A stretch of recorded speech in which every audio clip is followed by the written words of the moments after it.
This is the Comics Alternative, episode 244, reviews of Nothing Lasts Forever, What is a Glacier, and Revenger and the Fog.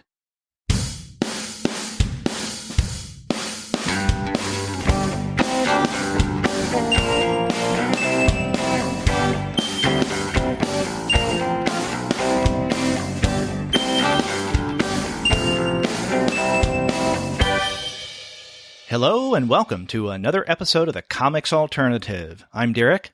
And I'm Andy, and we're two guys with PhDs talking about comics. And this week, Andy and I are checking out three recent titles.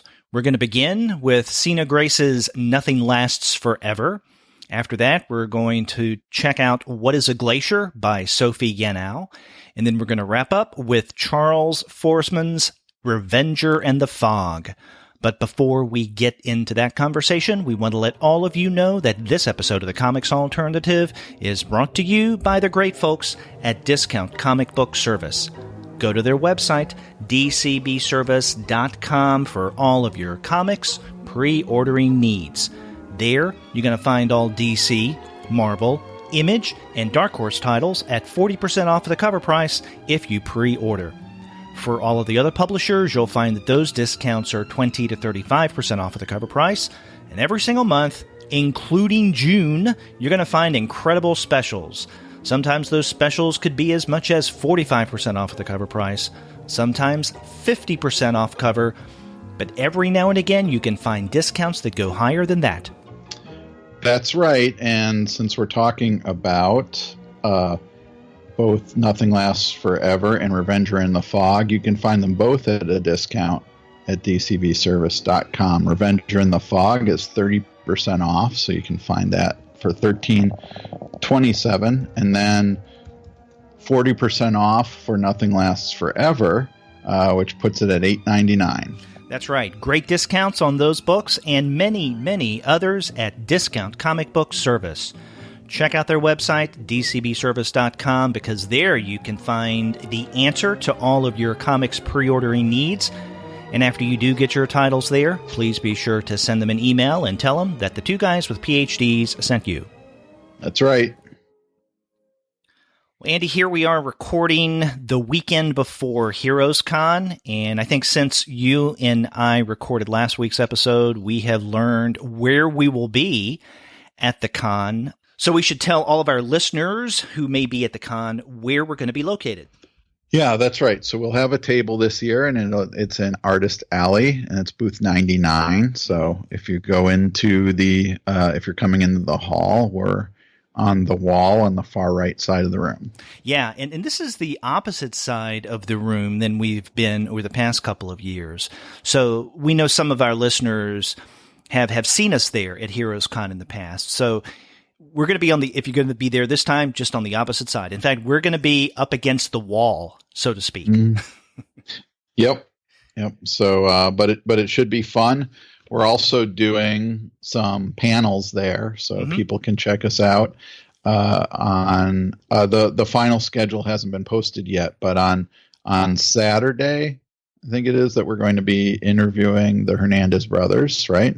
No, I think the Saturday is the artist panel. Oh yeah, that's right. The Saturday is the artists panel. That's right, and that'll include Frank Brunner, Paul Glacier, Andrew Robinson, and Gerhard. And then on Sunday we'll be interviewing the Hernandez brothers. Yes, and there may be some changes in that because, as Andy pointed out, the final schedule hasn't gone up yet. But you can check this out by going to Heroes. Or I guess Heroes Aren't Hard to Find's website, and there you'll find a link to HeroesCon. So you can find out all that information. But we will definitely be there. If you will, then please come say hi. Yeah, please do.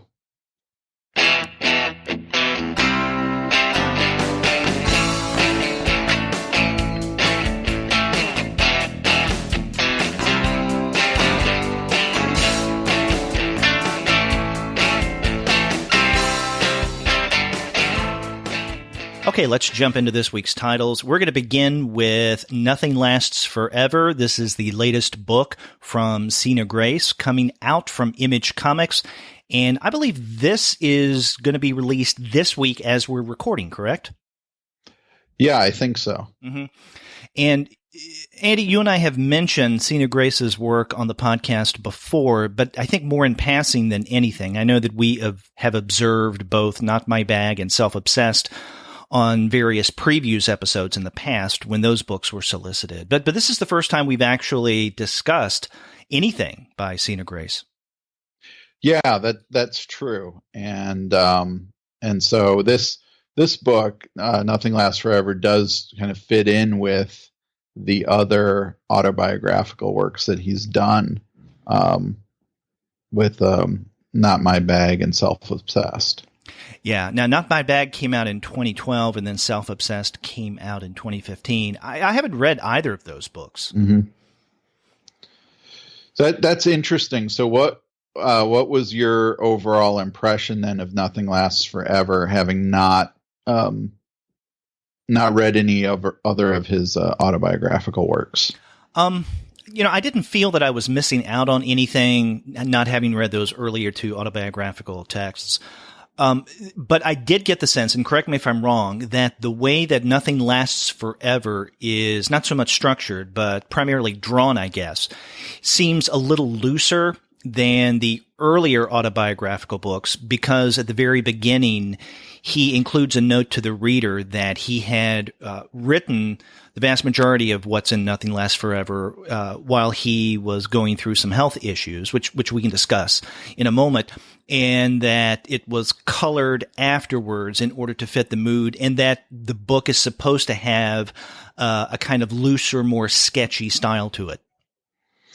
Yeah, that's true. But also, I mean, a lot of the stuff, especially about past relationships, refers back to the earlier works as well. Yeah. Now, there's some places in Nothing Lasts Forever where there are asterisks of certain comments where he will include a note that says, see Self-Obsessed. Right. But are you saying that there are other parts of it that link back to those earlier books that maybe he didn't note? Well, no, I mean, but just in general, some of the relationships that the kind of past relationships that come back, like with Cash and so on, appear in the earlier books. Yeah. Early on, and I can't remember if this is in the first or the second chapter, maybe the second chapter, because the book is divided into 10 chapters. And at one point, Grace is telling us about he's talking with his, editor at Image, Amber, and he's talking with her about his writing and what he should write about, and he's trying to work through a number of things. I mean, there's really a lot packed into this book, and one of those things is his relationships with other guys in the past and trying to wrap his brain around what those were all about. And there are several that he mentions at that point, but the one that keeps coming back to him that we see repeated in this book is the one that you had mentioned with Cash. So my assumption was that this was a really big relationship for him in one way or another. So you're saying that this was also a central part of Not My Bag and Self-Obsessed. One of those two. I can't. It's Probably been a long time. It's been a long time since I read them. So I can't remember what's from what. Yeah. But yeah, so you mentioned there at the beginning how the beginning of Nothing Lasts Forever involves a scene where Sina goes to Image Comics to talk about some upcoming work there, and he's done a few books for Image, including Burn the Orphanage and some of his previous autobiographical stuff. So depressed boy. Yeah. And then we get some scenes of him at conventions interacting with other creators as well, which is interesting. And I found that to be a lot of the stuff I kind of liked the most in this book, chapters 1 and 2. Chapter 1 being mostly partially the Image scene, and then chapter 2 being something called Con Life. And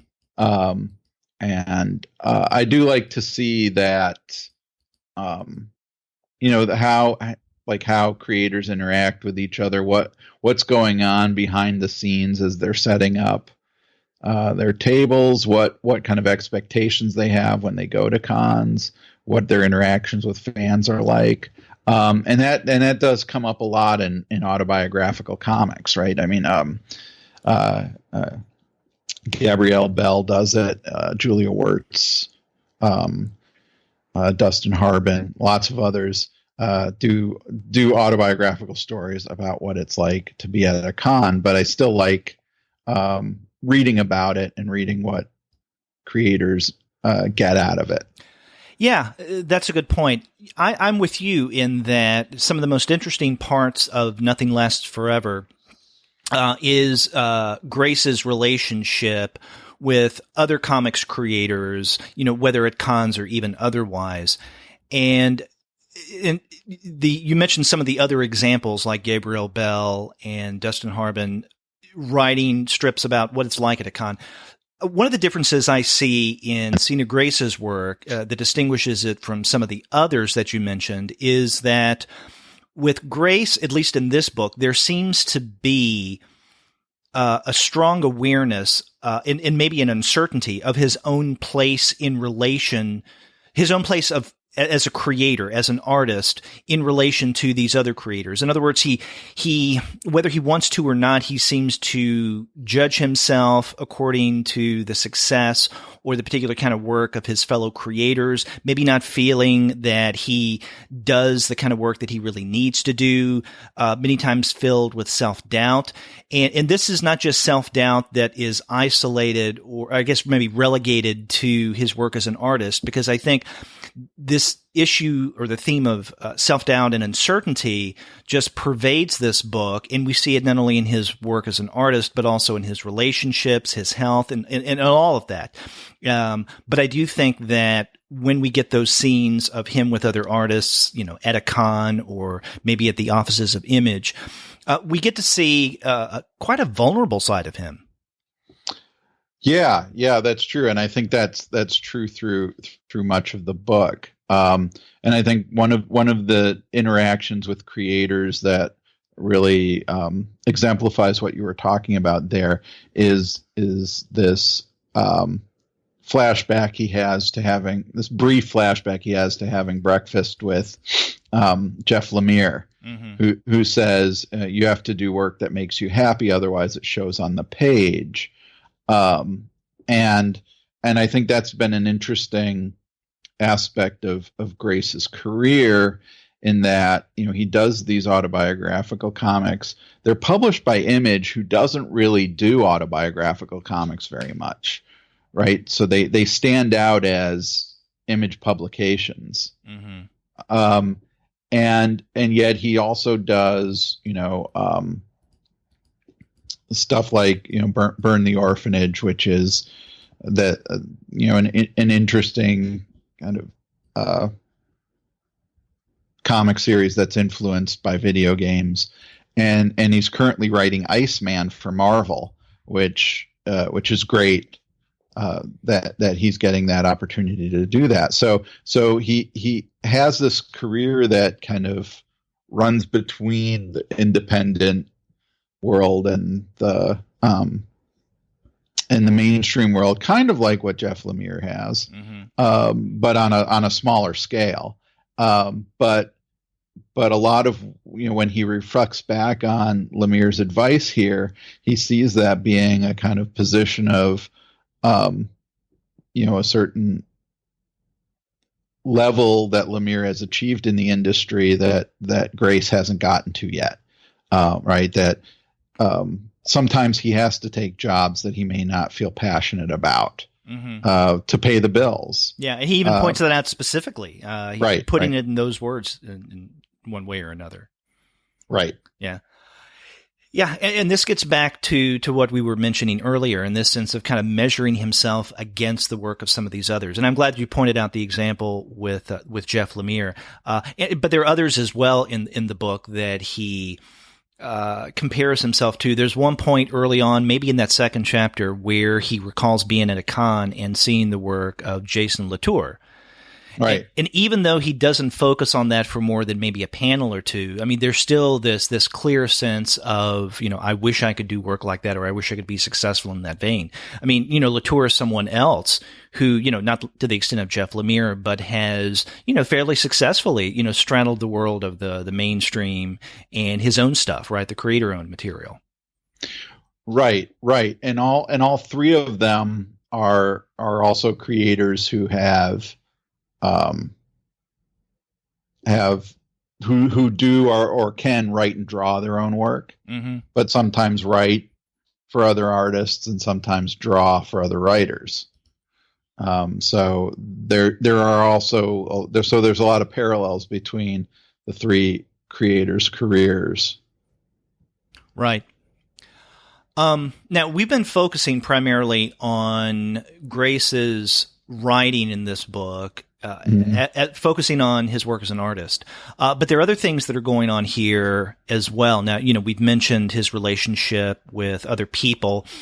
There is the death of his grandmother that we get in the very first chapter that in some ways kind of sets a particular tone for what we're going to see throughout the book. But then something that becomes, I think, a bigger issue as the chapters progress is the illness that he has. And that's, I'm not sure how you pronounce it, achalasia.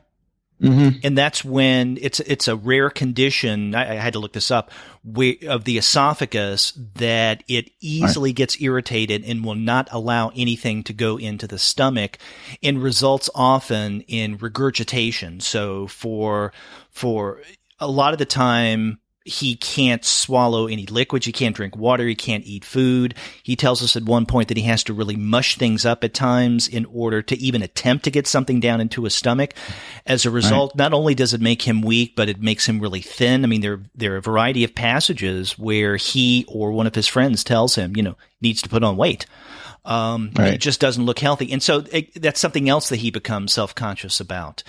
And on the one hand, I think someone coming to this book for the first time, let's say never having read any Sina Grace, or maybe not having read any autobiographical comics or many in the past, may think that there's just too much packed into this, that there are all of these problems that Grace is having, and it becomes almost overwhelming. And I could understand that.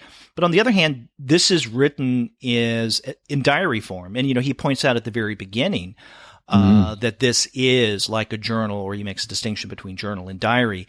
And so, I mean, these are these thoughts that he had written down, that he had illustrated as he was experiencing them. And so they do have quite an episodic and sometimes meandering feel to it, but there's a link to everything. I mean, these thoughts and these experiences are all of a type.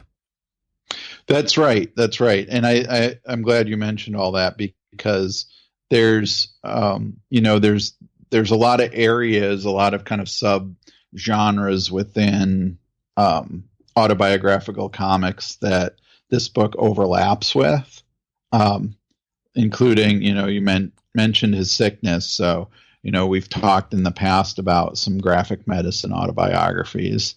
And so this book definitely falls into that category. But he also spends a lot of time dealing with his romantic relationships and his sexuality, and how that, how he often makes the same mistakes over and over again in the romantic relationships that he has. And then, as we talked about before, the life of the cartoonist, which is a common topic that autobiographical comics can cover. So there's a lot going on here that makes it, I think, relevant to the overall trends and topics that are covered in autobiographical comics in general. Right. Now, let me ask you, have you, you've read Self-Obsessed. Have you seen any of the web series that he has on YouTube, Self-Obsessed? No, I haven't. Okay. Now, I've seen a couple of episodes, and they're short. They're about, 14 minutes, something like that per episode. And I think, I was looking earlier today, he's into the second season, I think episode 4, something to that effect.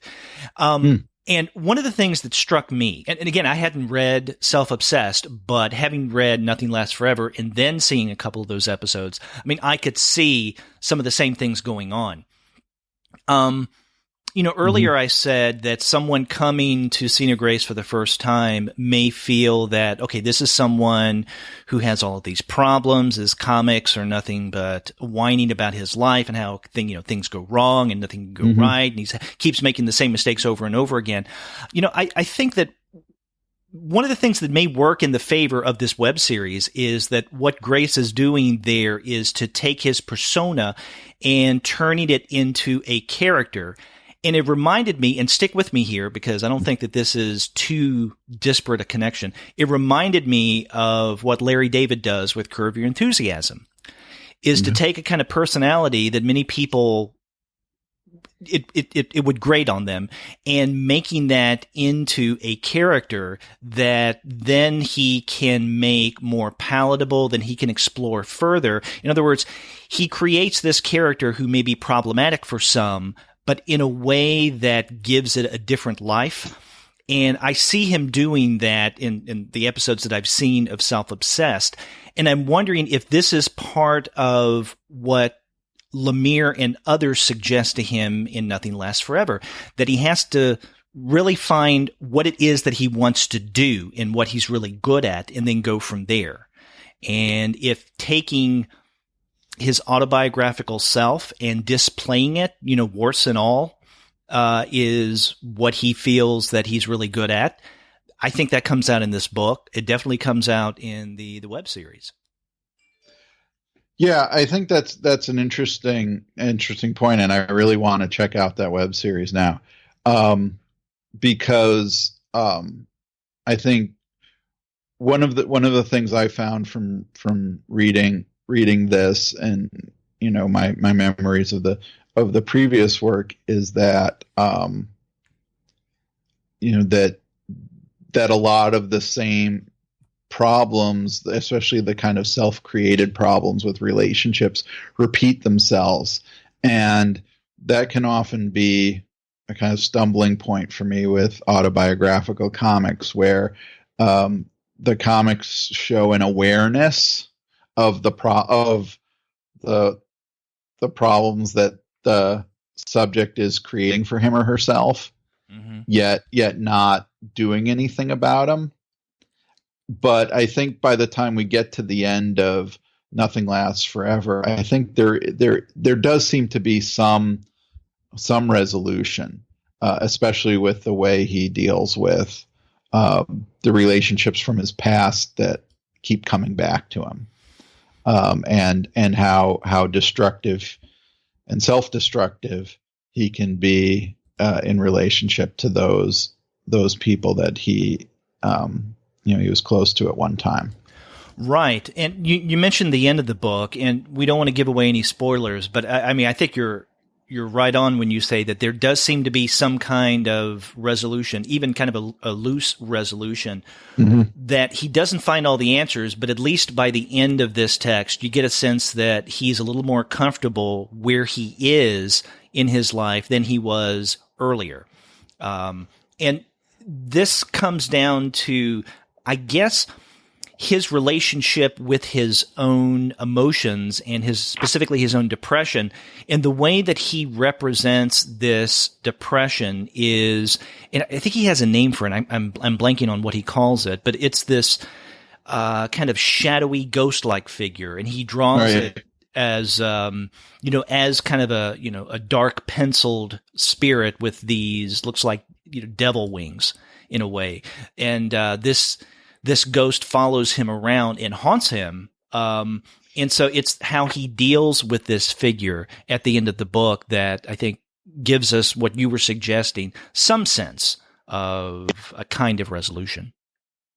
Yeah, and if it's not a clean cut resolution, it at least shows that a kind of decision has been made to move in a different direction. Right. Yeah. And what does seem to be a positive decision. So I really appreciated that. In fact, overall, I think that Grace's work in this book especially is really inventive, And you talked about at the beginning that loose style. It seems like most of the book is done in pencil. Mm-hmm. There's some inked passages, but it mostly seems to be penciled and have this kind of rough, spontaneous quality then, which right. I think really works well for it. But also that he doesn't generally depict events in a kind of realistic way, right. So that it's not we're not getting like we do get some conversations that we can imagine happen the way they did, but like for example when he goes to the image offices, Eric Larson's Savage Dragon walks out of the elevator, so we know that didn't happen. We know that he doesn't have that shadowy winged figure that flies out of him or whatever.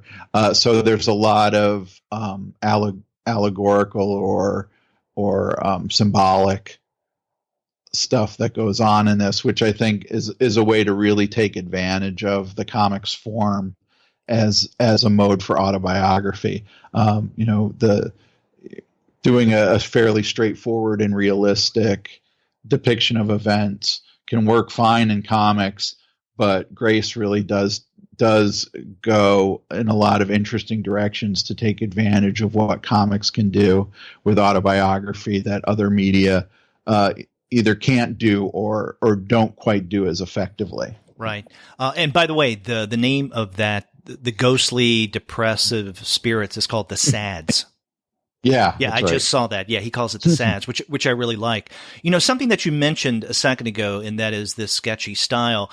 As I was reading this, there were several times that with the lettering, I wasn't able to make out clearly what someone was saying or what a comment was in something like a boxed voiceover.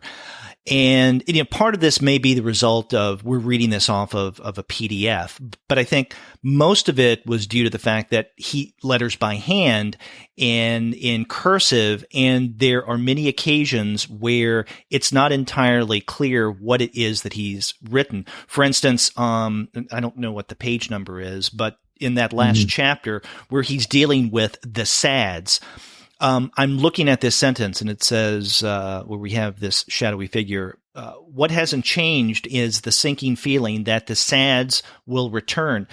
And when you first look at that word Sads, it almost looks like suds.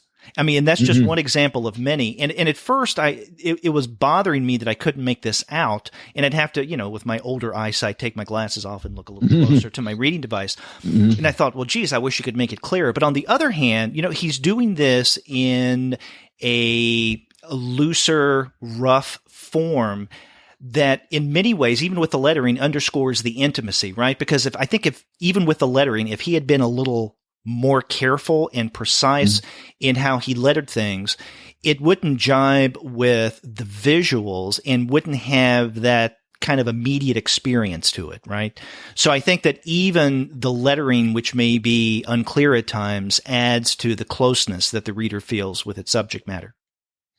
Yeah, I think that's an excellent point, and I think that's again another thing that a lot of autobiographical creators can do to also, you'd say, create that sense of immediacy that this is, but also that this there's a sense of authenticity about it too, that this is a hand created. The penciling especially makes it very clear that this is a hand created artifact that is also done fairly spontaneously, and I think of other autobiographical creators who work in pencil, like Miriam Caton does, and but also others who have that sense of spontaneity and often leave in mistakes, like Jeffrey Brown's autobiographical work. He'll often have the dialogue exceed the space of the word balloon, and so rather than redo it, it just runs outside of the border of the word balloon. And, and I think all those things are intentional. So, leaving, rather than say, and it's a pencil, you could erase suds and make it look more like sads. But the fact that it is a little difficult to read and you have to kind of concentrate on it also makes it a little more engaging, and again creates that sense of immediacy. Mm-hmm.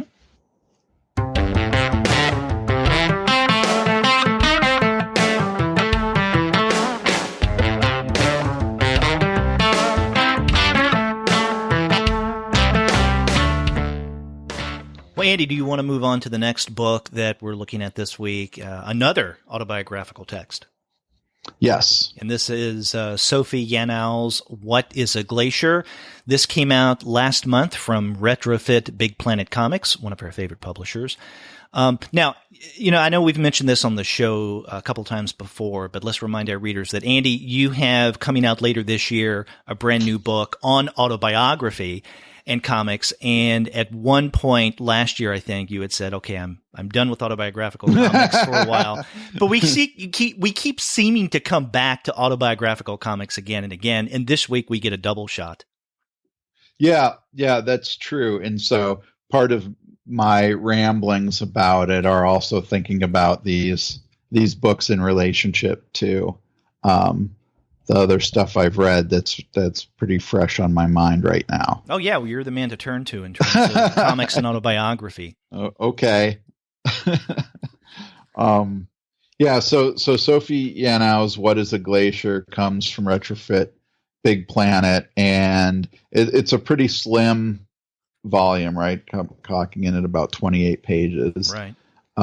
And much of it deals with a trip Yanow takes to Iceland, but also kind of like the book we just got into, also deals with her romantic relationships. Yeah, it is. And also a lot like Nothing Lasts Forever, it is an associative narrative. So one idea leads to another memory or another thought or speculation that then leads to another. And so if you're coming to both, let's say, What is a Glacier and then Nothing Lasts Forever, for a straight, clearly defined linear narrative, you're going to be frustrated because that's not the kind of stories that are told in these two titles. Now, in the case of Yanow's book, you're right. It begins with a trip that Sophie takes with her friend Hannah to Iceland. They're talking about going to see a glacier. At first, they were wanting to go inside of a glacier. There's a tour inside of a glacier, but that costs too much, and they have to watch their costs.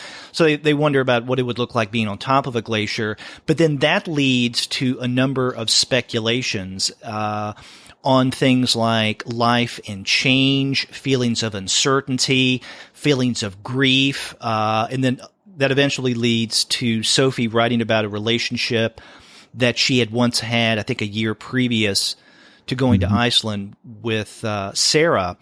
And one of the things I really enjoyed and appreciated about What is a Glacier is that Yanow is able to take these, what may seem at first kind of disparate observations, but tie them up really well, especially toward the end. So by the time we get to the end of the book, and we do see that Sophie, while in Iceland, is still not over her grief for having lost Sarah.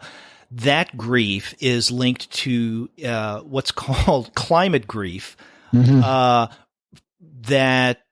we may be as humans on the planet Earth at a point that there is no turning back in terms of climate change. And, she cites a couple of scientists who believe that, and that there is this sense of passing of something that we could have changed but didn't. It's not with the planet. It's not that dissimilar, according to Yanow, than some of her experiences with, let's say, this former lover, Sarah. Right. I'm glad you showed how those two things are linked, because I think one of the things that I found really compelling about this story is that connection, but also some of the ways in which Yanow realizes that that the way in which we impact the world in various ways, whether it's in our relationships with other people or through the choices we make, are so complex that it can often be paralyzing to try to work our way through those, and I think specifically one of the things that one of the moments that really drove this home for me was pretty early in the book, but going kind of back through it, I was reminded of it that where they're staying at an Airbnb in Reykjavik when they're in Iceland, right? And somebody points out that the Airbnb phenomenon has driven up home prices so much in the city that people can't afford to live there anymore. Mm-hmm. And so, we kind of think of Airbnb as part of this, this new sharing or whatever you call it, gig culture that fits in with Uber and stuff like that. When actually we don't realize the economic damage that even something like that can do. Mm-hmm. That seems like on one hand it's economically advanced in the sense that you're not paying a corporation that owns a bunch of hotels that have a huge footprint in the places that they exist, and instead you're dealing one-on-one with a homeowner and staying with them, but as we see, the tourist trade in Iceland is so significant that and Airbnbs are so profitable that it makes it's really damaging the economy of the city in a lot of ways. Mm-hmm. Yeah, and there was something you said earlier that the effects that even what we would think of as relatively minor actions or mm-hmm. or ways of engaging with the world that we think would have a better effect on it may have the opposite in ways that we didn't anticipate, and then linking that to the way that we interact as people with our relationships, that it seems almost paralyzing. And I couldn't help but think of the last, I guess, maybe 2.5 pages of this book, and this is no spoiler in any way whatsoever, mm-hmm. because Sophie mentions at one point at the end reading the words of a Buddhist monk and how that has helped her try to get some kind of sense of balance with all of this. And in almost, I guess, over 2 pages, and I think it's something like maybe 12 panels, the image is very similar. It's not the exact same image that she mm-hmm. Just reproduces over and over again, but it's her sitting in a lotus position where she's meditating. Mm-hmm. And so these are the final thoughts are the words that accompany each of these panels. And so that kind of effect, the visual of her meditating, just reminded me of what you said, this paralyzing effect where there is no movement over the past, except for the last panel, in the last 2 pages. Things are motionless except for the words or the thoughts, if you want to look at it that way. Right. And part of that conclusion, that idea that, we may have made that in a sense that human impact on the earth is irreversible, and that the best we can hope for maybe is to mitigate the problems rather than reverse them, is kind of a really kind of interesting epiphany that she has there at the end. Right. And this is another way that we can compare what is a glacier to Nothing Lasts Forever. You mm-hmm. mentioned earlier that there is not a complete resolution at the end of Sina Grace's book, but at least some kind of tentative resolution, and I think that there's something similar going on in What is a Glacier. I mean, it has the potential, given the, global impact here, to be a big downer. But even given the potential problems, the catastrophic problems, literally, that are occurring, that there may nonetheless be some hope of dealing with it in some way. So the tone of this at the very end is not completely depressing and negative. Yeah. It feels like it's a kind of middle ground between, oh, we're all doomed, and oh no, it's not really a problem. Right. And I think another connection with Grace's work, though Grace is much more like detailed, I think, and realistic in his drawing than Yanow is. I do get a similar sense of kind of immediacy with her art too. It's very I don't know how to describe it. It's sort of sketchy, right? More iconic. It seems like minimalist, yeah. And feels like it's done kind of on the spot as the events are occurring, almost, even if that's not the case.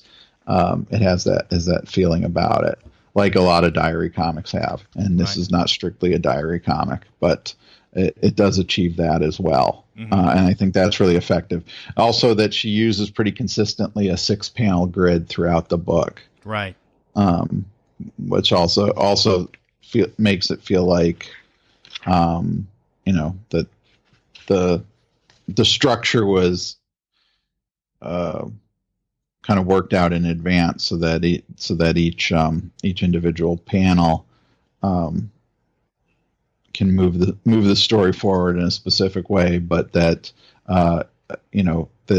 that working out issues of layout and so on aren't necessarily going to bog down the creation process.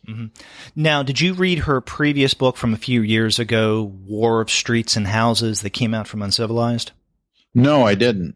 I hadn't read that one either. But I was thinking about that as you were mentioning the art style. I flipped through it, and it does have that same feel to it. This makes me want to go and read that book now. And this is a much longer story, War of Streets and Houses, than What is a Glacier.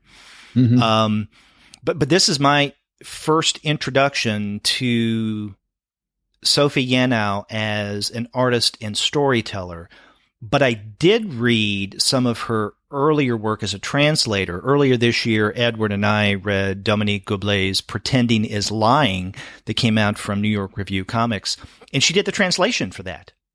Oh, really? Yeah. Yeah, I mean, she teaches at the Center for Cartoon Studies. So that's interesting that she has the translation side as well. And I've seen her stuff on the Nib, because I read the Nib pretty regularly, and she's a semi-regular contributor there. That's right. The Nib was one of your favorites from last year. Yes.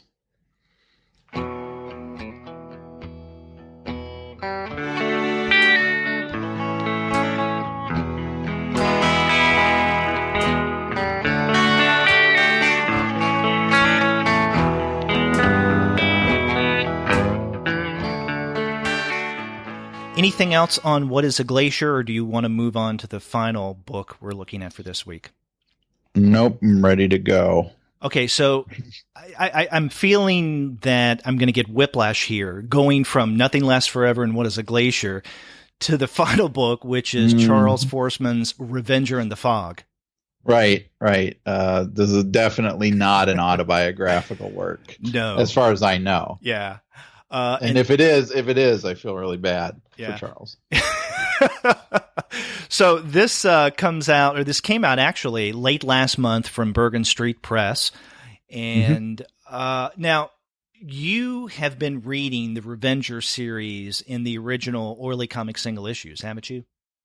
No. I read the previous collection or the first collection, Children of the Damned. But you read those in the single issues, though, right?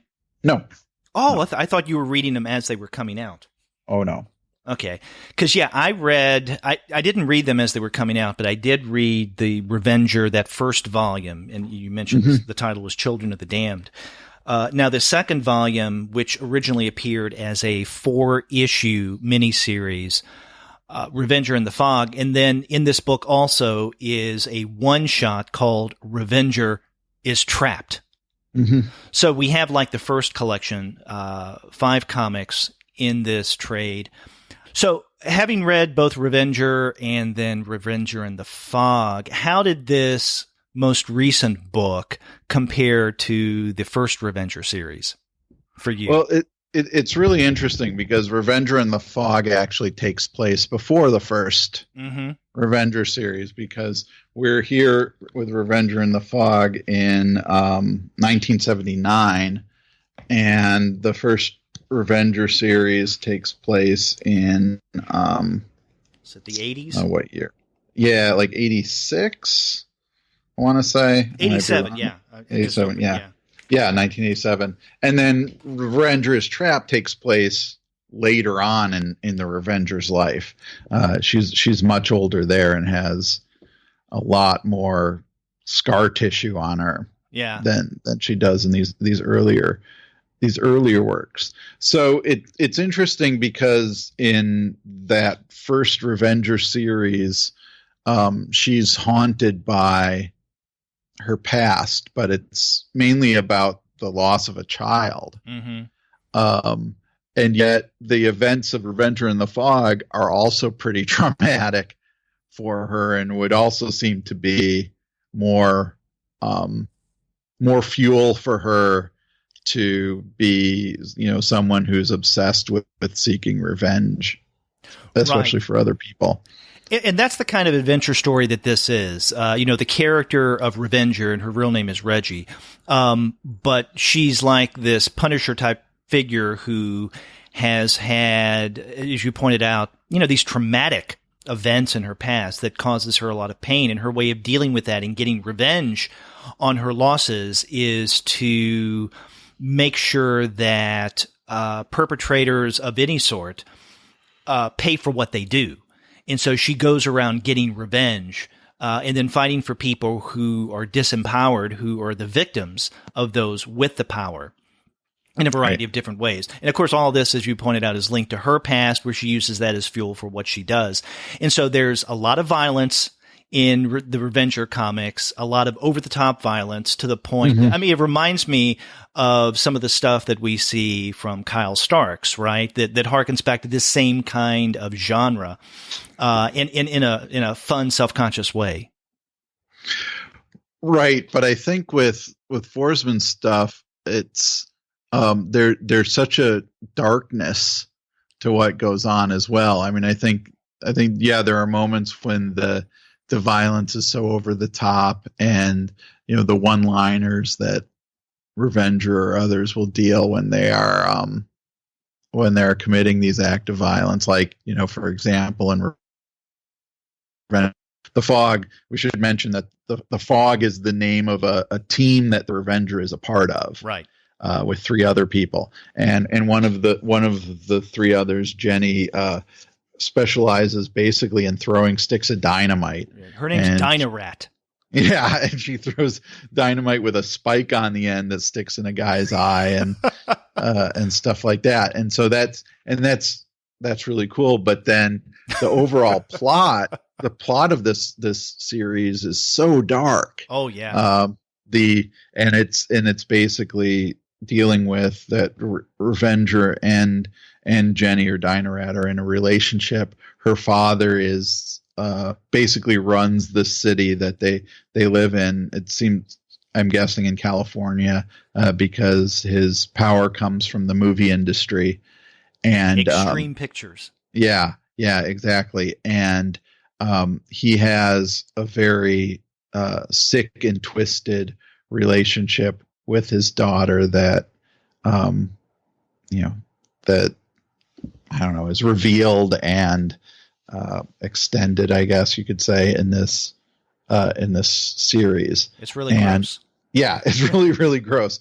But it also does remind me of, and I think Forsman's influence here is in the first Revenger is in 70s and 80s action movies. And I feel like in going back to kind of 70s action movies, there was often a really disturbing side to the villains. They weren't just kind of straightforward villains, but they were kind of willing to use their power to push the bounds of morality. Now, I can't remember any specific examples where a villain was really, really into incest, but it does feel like that's a real kind of 70s idea of a villain anyway, or at least, and also the kind of villain that runs the town is common to a lot of those 70s movies like Walking Tall and stuff like that. Yeah. What you just said, it reminds me of a couple things I wanted to mention. And it also brings me back to my earlier question to you when we first started to discuss Revenger and the Fog, how do you think this stacks up or compares to that first miniseries of Revenger, Children of the Damned? I thought that Revenger and the Fog was a much stronger, maybe even more sophisticated, story than Children of the Damned. Not that I didn't like Children of the Damned. I just think that after having done Children of the Damned, then Forsman was better prepared for this second story. And I think that there are more things going on here. And part of that is what you mentioned, the darkness. I mean, yeah, there's darkness in that first Revenger series, but I think with Revenger and the Fog, things are very dark and even more disturbing than we get in that first book. And then the other observation that I want to make from what you mentioned just now, I made the comparison to Kyle Stark's and 70s and 80s action movies. You mentioned the darkness, maybe in contrast to, Kyle's humor in Sex Castle. Now, Kyle's humor is there on the surface. You don't have to dig very far to see it. One of the things that's very different between, let's say, Kyle's work in Sex Castle and what Forsman is doing here is the lack of, let's say, overt humor. And if there's any humor here, it's in the over-the-topness of the violence. And in fact, in both of these books, the first Revenger, Children of the Damned, and then Revenger and the Fog, sometimes the violence is so intense that it seems almost comedic, although it's not overtly so. But I found myself in laughing at some of these images. I felt bad because this violence was so bad and so dark at times. I felt guilty for finding some humor in it. I mean, talk about dark humor. This is definitely dark humor. Yeah, that's interesting that you put it that way, because but I think with the first Revenger series, I don't know how much to kind of give away the ending, but that series moves in such an unrealistic direction. Yeah. That I find the ending actually really funny, but it also takes down, the fact that the plot where Revenger is trying to rescue a girl from what seems to be like a child sex ring, then becomes something else. That kind of dilutes the darkness of that, of the villain's plot, whereas Revenger and the Fog remains pretty grounded in reality. Now, I don't know how realistic it is to do an operation on somebody where you plant a bomb and wrap it around their intestines, but which we get in Revenger and the Fog. Right. But nonetheless, the villain remains very realistic and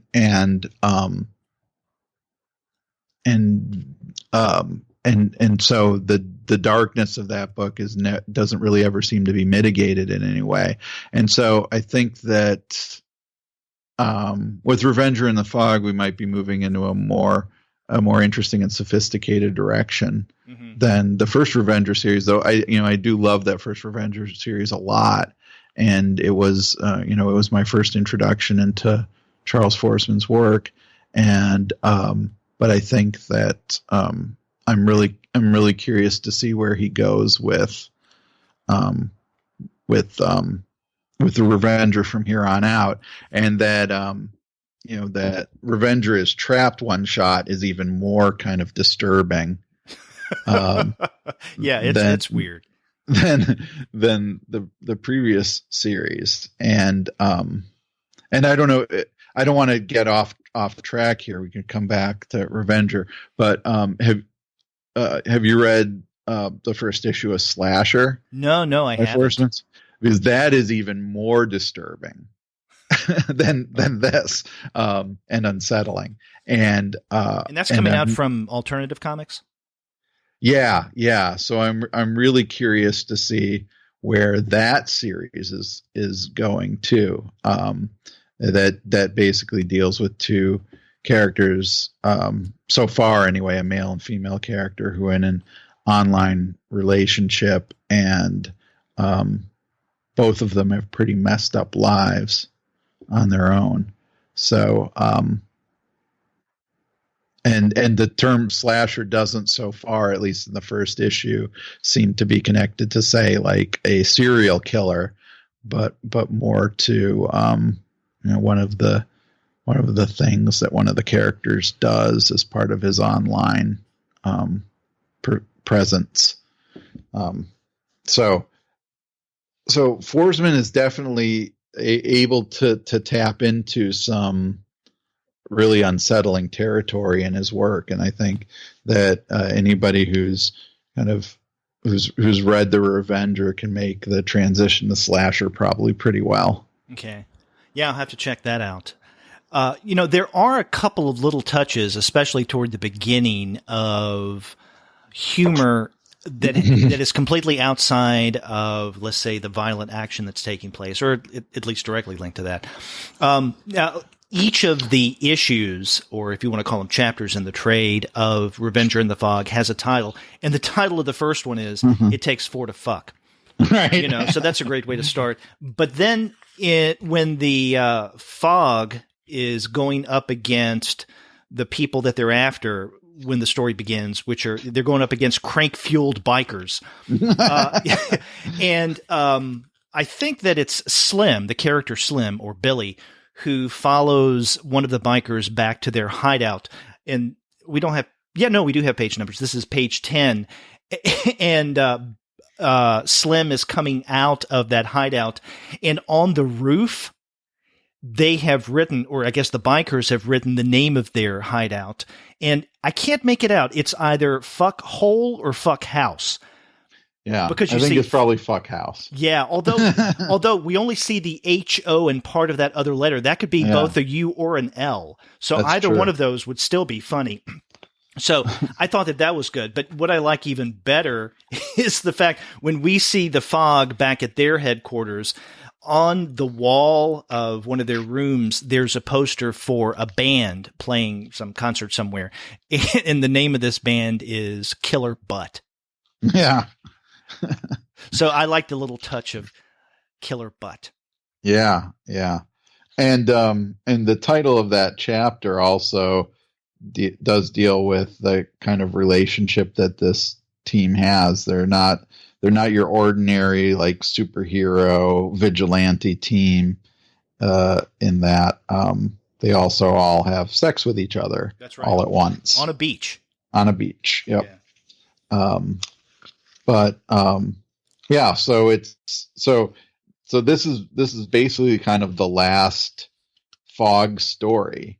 So I'll be curious to see if, since the series doesn't seem to be tied into following a chronological sequence with these characters, if we'll see more of the Fog in later works by Forsman. He does flash back in here to say, for example, how Reggie met Jenny. Mm-hmm. So we do get that. But I'd be again curious to see if we see the adventures of the Fog from before this time. Now, did you like as well the story that ends this trade, that standalone Revenger is trapped? Yeah, yeah, and that again, deals with the something that seemed to be common in not only 70s and 80s adventure movies, but also TV shows. It often felt like, TV shows would end up having to deal with some bizarre hillbilly family that that needed to be taken down, and this is really bizarre. Right. What this family gets up to. Yeah, it is. And I don't want to give anything away here, but how Forsman deals with one of the first characters that we see in this short. Remember when Revenger or Reggie first stumbles upon these hillbillies and she sees this young girl who has a cleft upper lip. Now, this little girl appears at the end.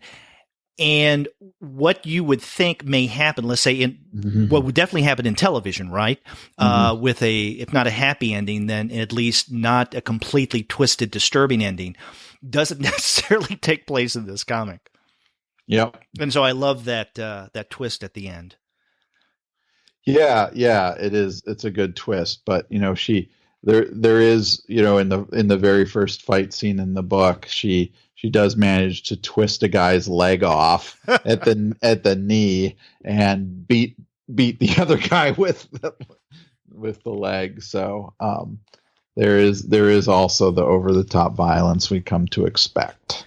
Yeah, and a couple of other over the top parts of the story that I think really pushed it over the edge, but in a good way, is when Reggie's trapped in this, what looks like an underground labyrinth of some sort, she comes upon, I don't know if this is the matriarch of this hillbilly family or what, but it's a woman with no legs that is being suspended by, I don't know, ropes or cables or straps or something over a bucket.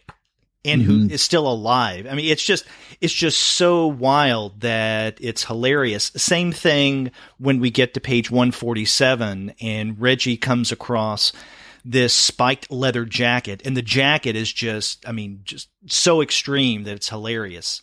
And when she sees it, that's the ticket. Yeah, it's covered in blades.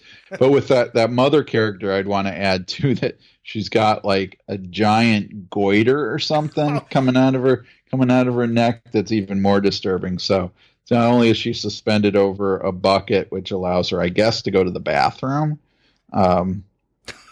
she's got this crazy growth coming out of the side of her head. Yeah, just disturbing all the way around. Yeah. But fun. Yeah. Now, Forsman, he's someone that I've been hearing more and more about. Now, you had mentioned that he has this new series that has just recently started, Slasher. But he's got earlier books that I haven't read yet. Now, we pointed out, I can't remember if it was this month or maybe even last month, that Fantagraphics is coming out with a new edition of his book, The End of the Fucking World, because that's going to be made into, I think, a UK television show, right? Yeah, I can't remember where the where the show's going to come out. Yeah, but I haven't read that yet. I've heard of it, nor have I read Celebrated Summer. Have you read either of those books? No. Yeah. So there's that. But we're going to see even more of Forsman's work because I was looking him up on Amazon. Slasher is going to be collected as a trade that's coming out, I think, in October of this year. And then he also has another book coming out in November, I Am Not Okay With This. And I think that's a Fantagraphics book. Okay. So he's someone we'll be seeing more of. Yeah, definitely. And we'll be seeing more of him this weekend because he will be at HeroesCon. That's right. Yeah, we can talk to him about his twisted world of Revenger. Yeah.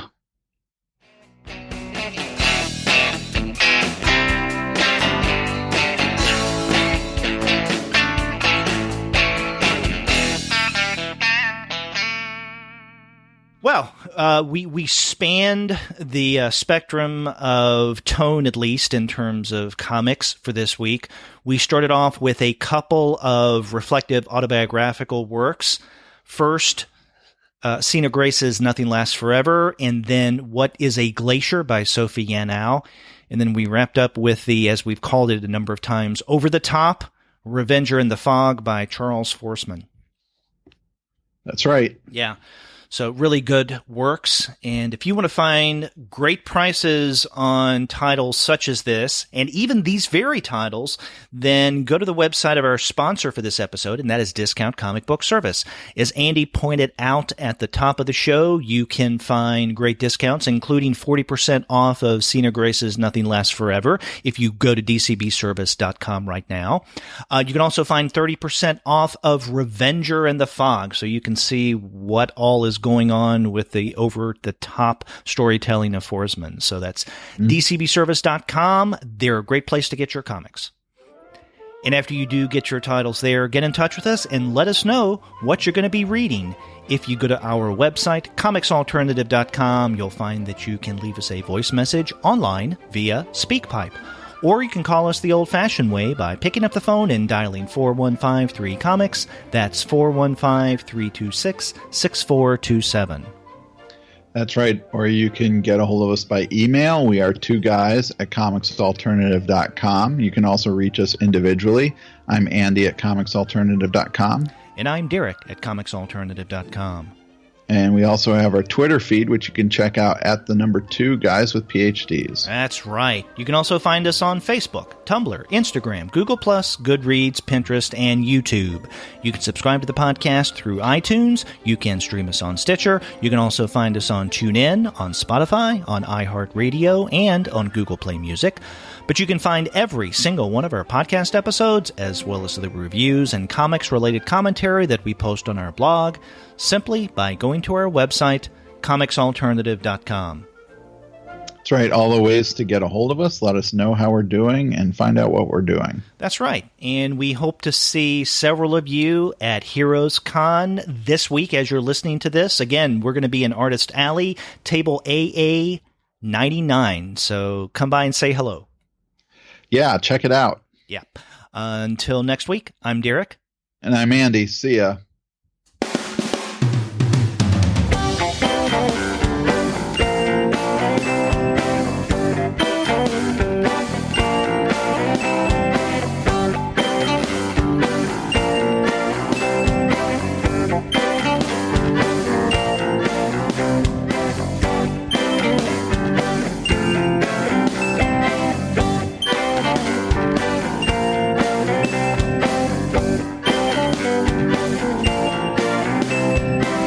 Thank you.